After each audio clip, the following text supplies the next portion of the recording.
Well, good morning, everyone. It's Ryan Howe with Some of Business Guides here on Small Business News. It is April 3rd, 2024.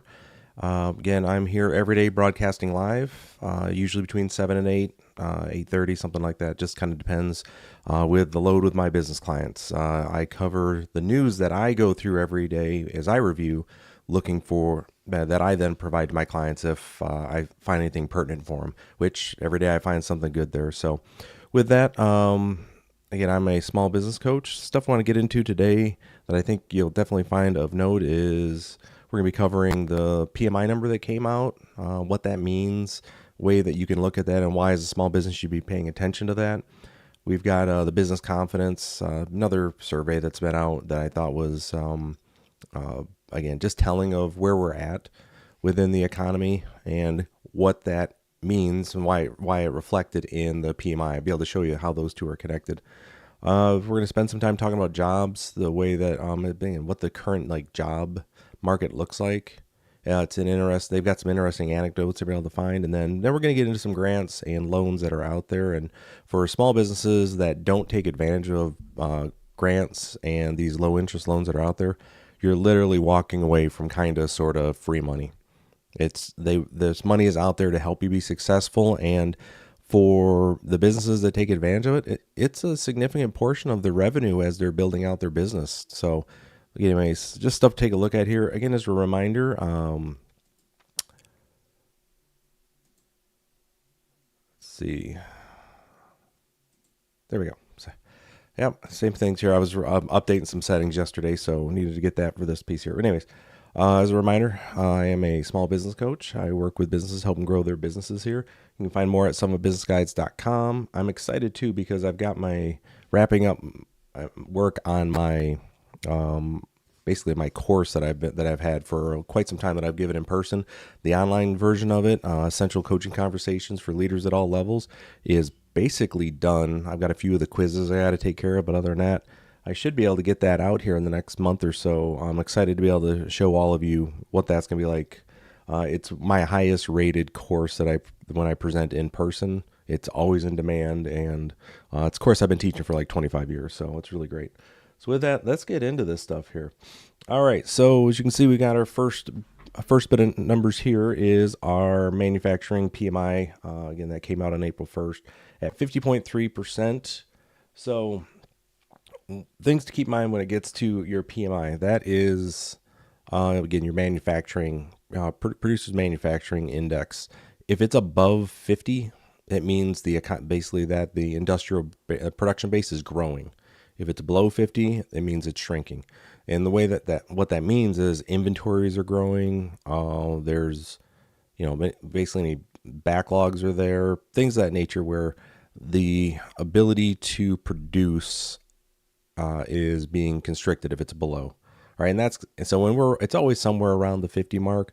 We've been in contraction for a while, and that's been showing up in basically reduced hiring, more layoffs, or they've been letting people go by attrition, increased inventories for finished goods and also materials because there just hasn't been anything, the orders stopped, because everyone's trying to figure out what's happening. And typically what that occurs with is when one of the major industries within the economy slows down, it ends up negatively affecting the PMI because, case in point would be in the auto industry, right? There's this huge pivot over into EVs. And then once they got them out there, everyone realized, oh man, nobody actually wants to buy these things.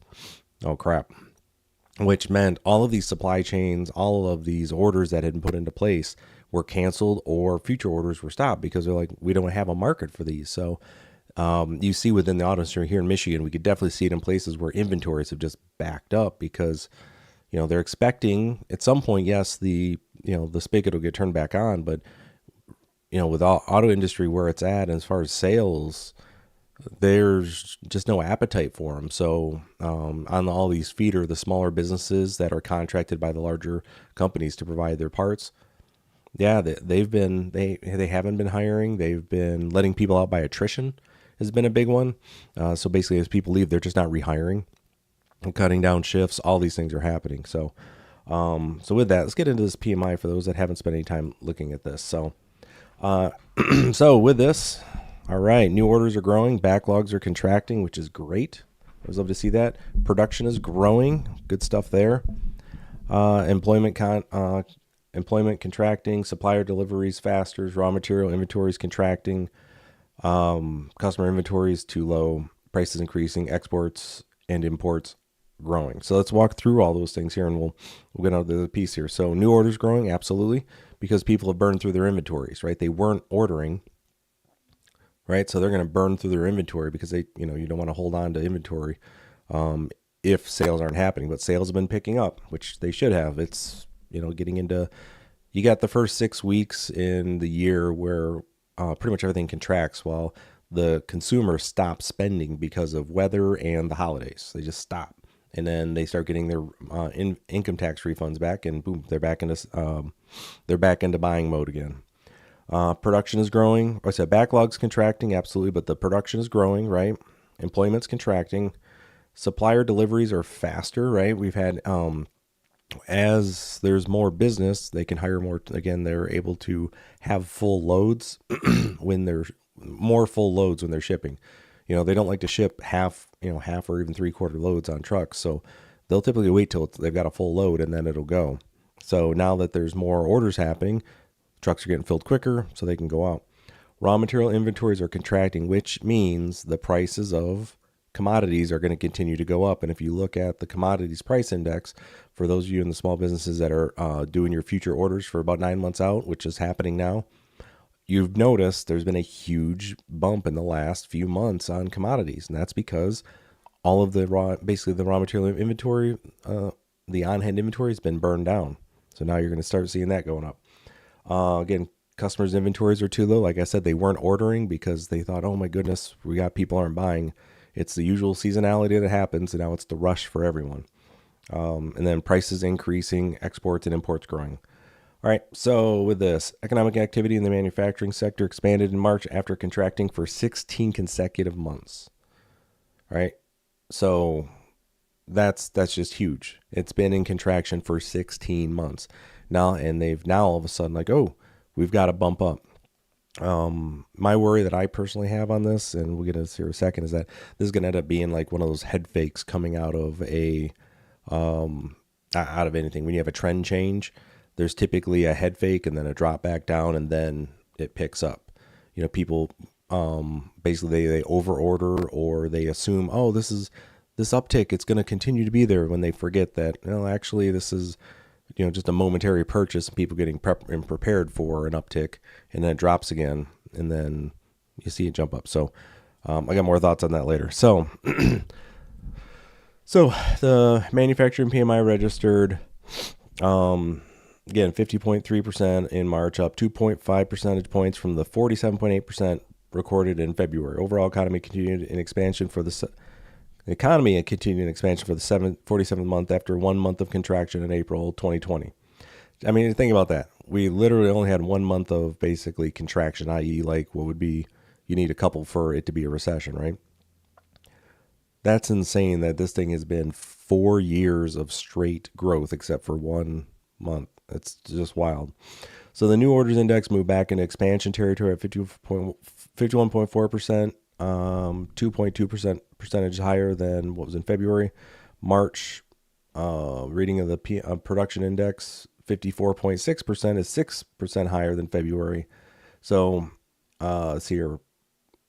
Price index 55 is up 3%. And the backlog of orders registered 46.3%, the same as February. The employment index, by the way, the backlog piece there, and just real quick on that, your backlogs are going to be where they're at, and that's mainly just has to do with the number of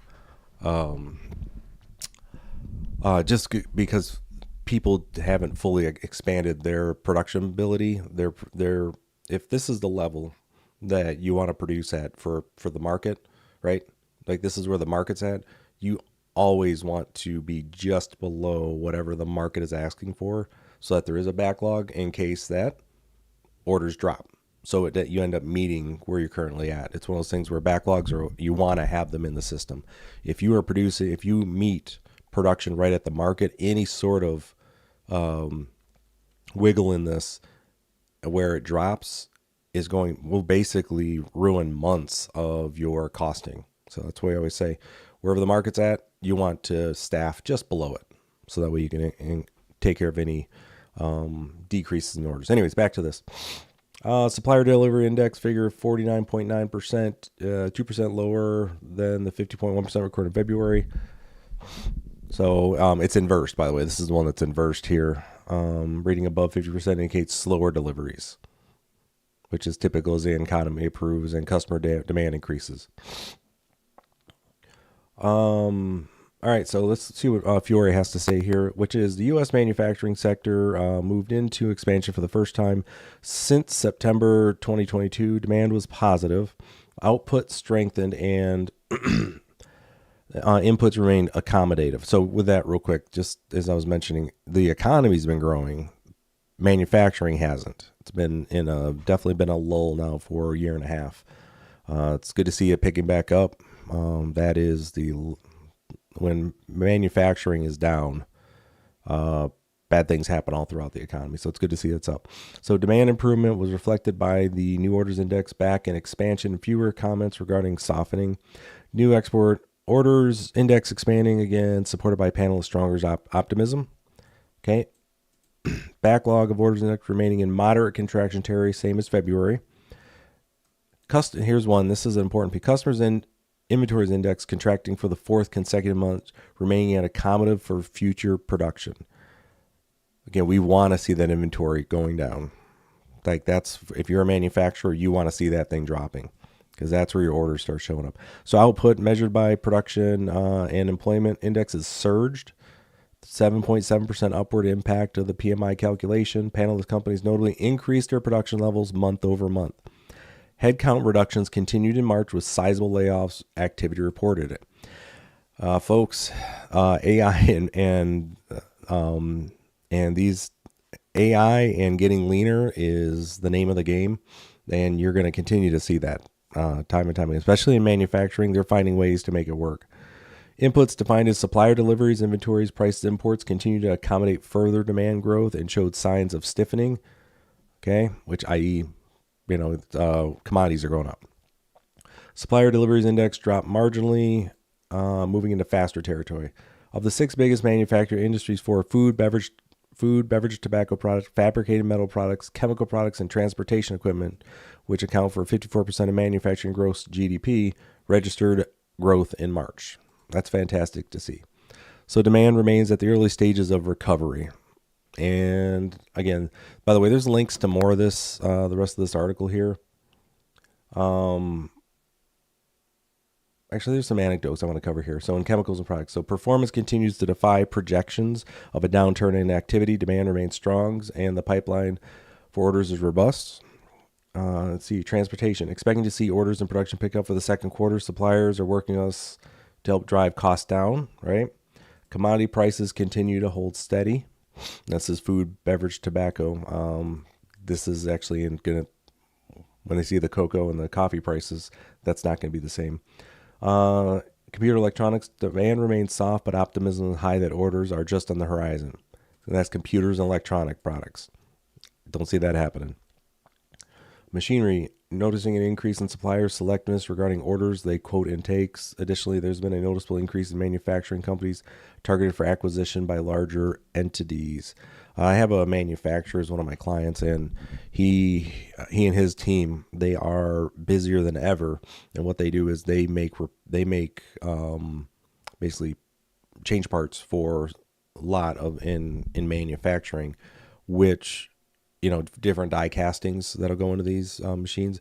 Rather than buying new equipment, everyone is retrofitting their old equipment, which is huge for him. So you're seeing that happen as well. All right. Let's get another last spot here is going to be the business activities up. Many manufacturers are anticipating better business in the second quarter, much better in the third. And they're reporting the second quarter bookings are just starting to ramp up. All right. So there's that. Next piece I want to get into. So again, just PMI, just be aware of it, understand what's going to happen with it. It's something, if you're not tracking in your business, it's something to keep in mind for your forecasting. It's super important. All right, next spot I want to go into here is this is from April 2nd. Inc.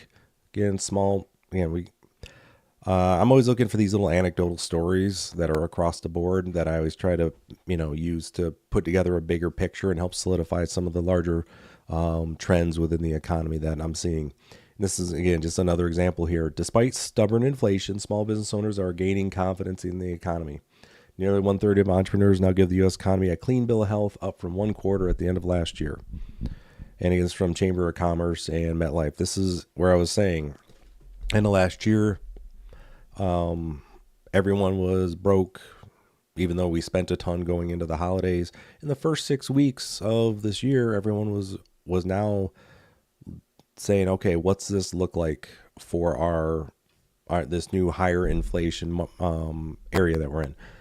Well, everyone's through it. It's the thing with the U.S. The U.S. consumer. They figure out how to make it work within their budget. Some things are absolutely not going to make it, and they're cutting here, there, or they're moving down to lower cost instead of the premium. So you'll see some hits on that.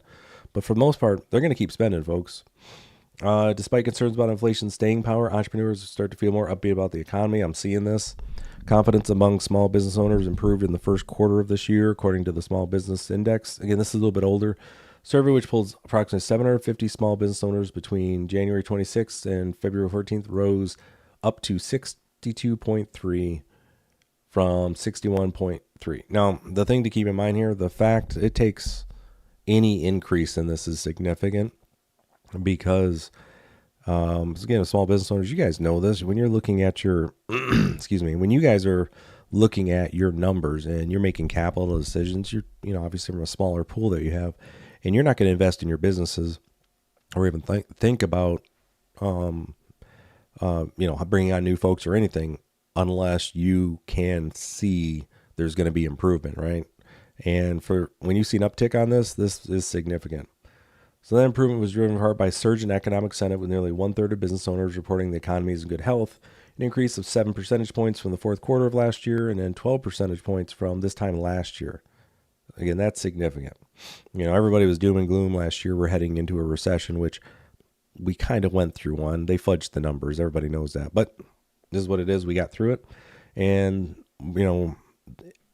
the other side of that, too, is that, the differences and the challenges we're having within these industries, it's rolling through different industries, which is definitely interesting. Now, the vast majority of businesses are also feeling confident about their own finances. About 2/3 of business owners reported the overall health of their business is good, and they're comfortable with the current cash flow. This is one of the things that I've been saying too, is that with my seasonal clients that I work with, I work in an area that's got a lot of tourists and stuff. Oh, let me scoot around here real quick. Sorry, still back on the back end of this cold that I had earlier. 1 second. Okay, there we go. The headwinds remain, but they say their cash is fine. The number of businesses that I know that the downturn that typically occurs after the holidays, it dropped off a cliff. But the ones that I've worked with have been prepared for it. And on the back end of it, they came out of it ready to go, and they have ready to execute, because the orders, they didn't just come back this year. They've been coming in like with a fury. So again, I definitely say the consumer is feeling pretty good too. So with this, also pulled about future threats and top fears they cited were cybersecurity. I'm going to talk about that tomorrow, about things you can do, things you should look at, and what you can and can't do, where you should outsource for different cybersecurity stuff. That's on the docket for tomorrow.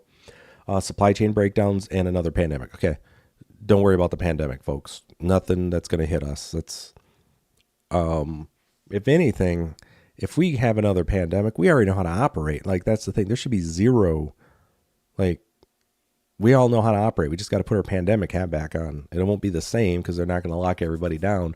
But we know how to operate now. But I wouldn't expect to see another pandemic for at least another decade or two, unless, I wouldn't even worry about it. But supply chain breakdown for sure, as we saw with although it's not a huge deal, but in Maryland, right?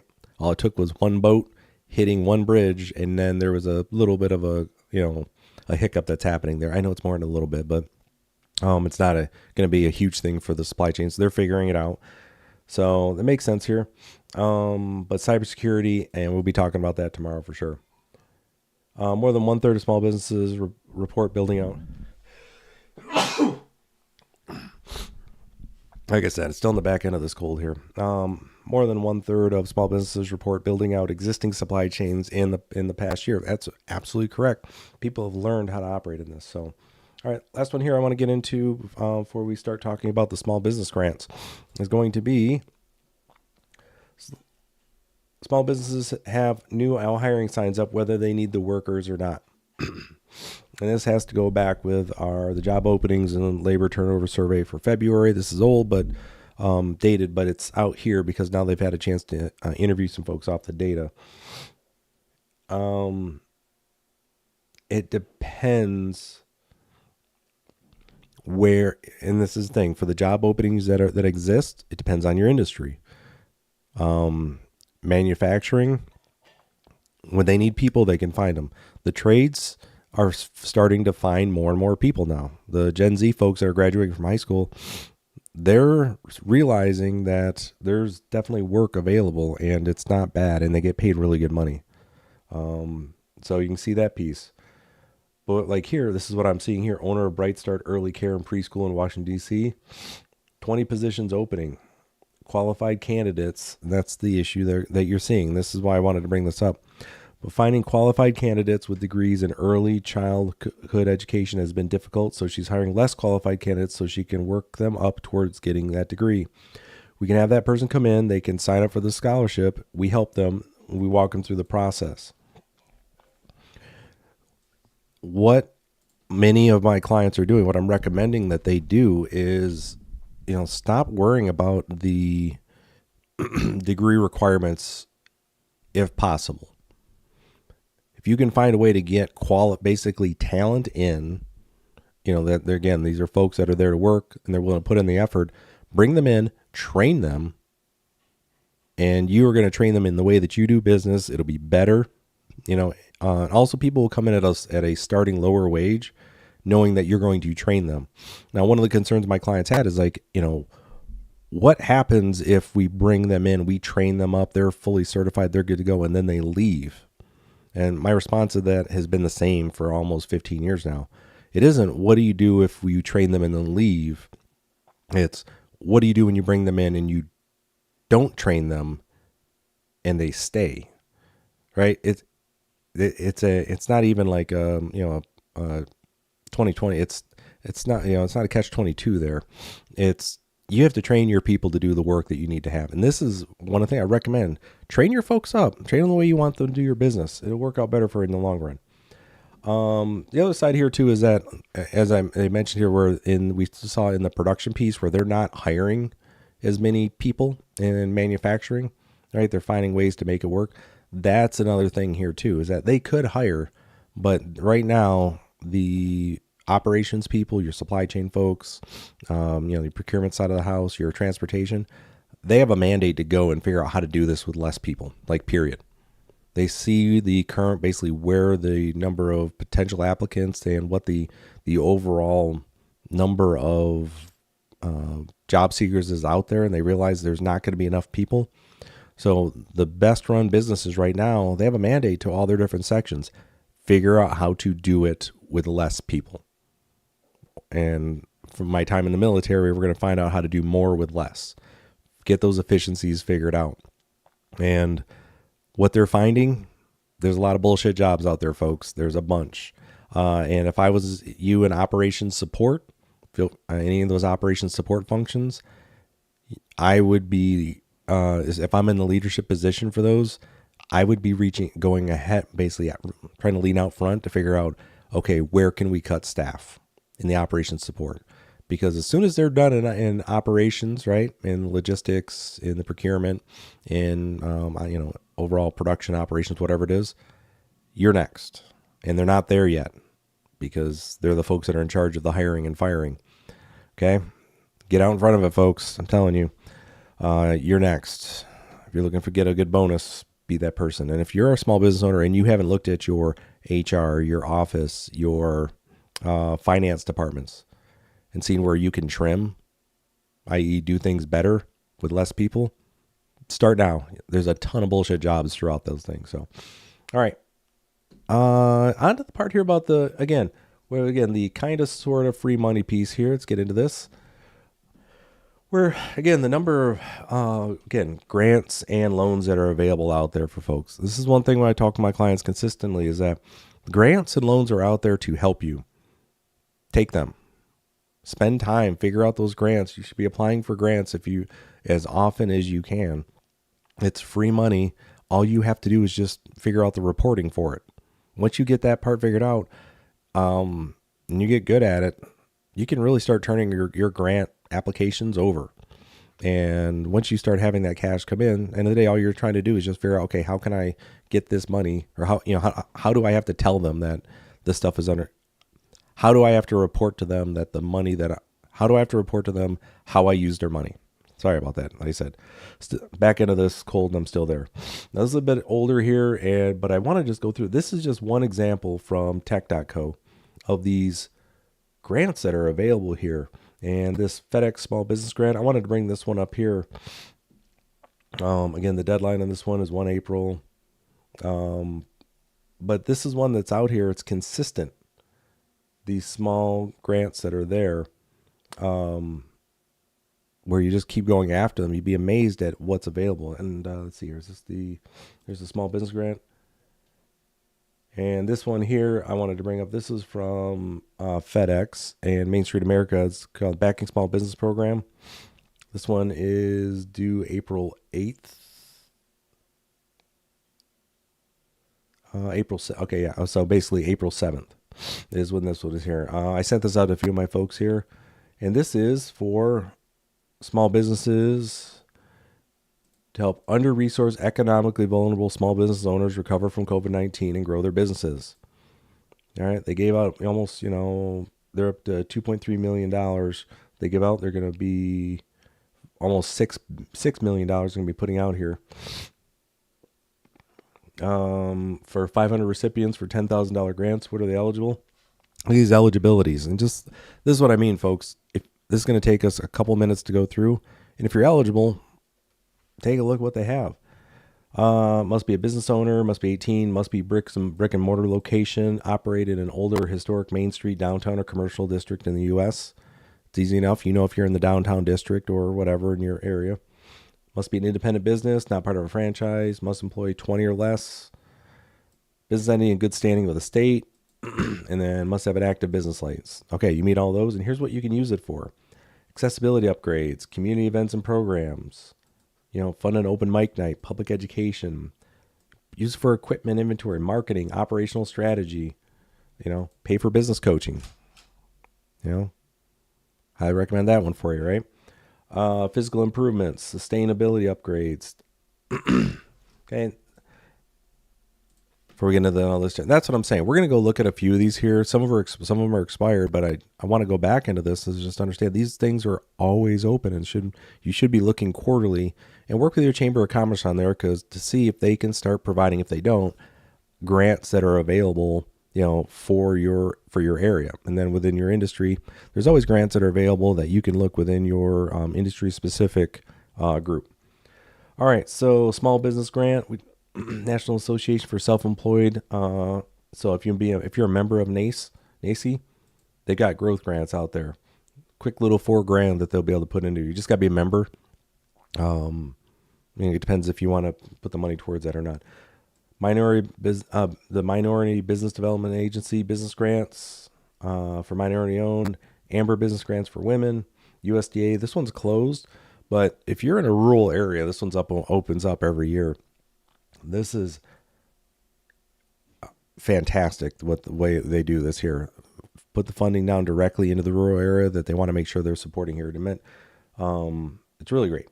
So just something you want to keep in mind there. And then there's different loans that are out there. Again, SBA 7 loans. Again, they've got flexible ones there. They got 504 loans. And again, that has to basically for energy projects that they have there. Microloans are fantastic. And then the Bank of America Business Advantage unsecured term loan. So basically, unsecured loan that you can have that's for a certain amount, and then get your line of credit. So with that, the thing I've been talking with my clients about consistently is just get back out there. If you're not actively searching for grants that are available in your area, and if you haven't actually looked at your line of credit, if you're not utilizing your line of credit or you don't have one, look at getting one. They're there to help you, just not to understand how to use them. They're meant to augment your cash flow when you look at line of credit.